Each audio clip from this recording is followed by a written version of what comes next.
Praise God, హల్లెలూయా. క్షమించటం వల్ల లాభాల గురించి ఎప్పుడైనా ఆలోచించారా? క్షమిస్తే ఏం లాభం వస్తుంది? దేవుడు మిమ్మల్ని సర్వలోకాన్ని పోషించే వ్యక్తిగా మారుస్తాడు ఎప్పుడైతే మనం హృదయపూర్వకంగా క్షమించినప్పుడు. బైబిల్లో యోసేపు ఉన్నాడు. యోసేపుని వాళ్ళ సహోదరులు 20 వెండి నాణ్యాలకు అమ్మేశారు. వాళ్ళు అతన్ని ఒక బానిసగా అమ్మేశారు మారుబేరానికి. అక్కడ అతను చాలా ఇబ్బంది పడ్డాడు.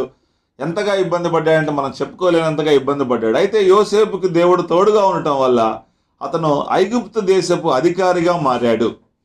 అయితే ఐగుప్తు దేశంలో కరువు వచ్చినప్పుడు దేశమంతా ప్రపంచమంతా కరువులో మునిగిపోతూ ఉన్నప్పుడు యోసేపు యొక్క సహోదరులు ఆహారం కోసం ఎదురు నిలబడితే వారిని ప్రేమించాడు, వారిని ఆహారం ఇచ్చి పోషించాడు.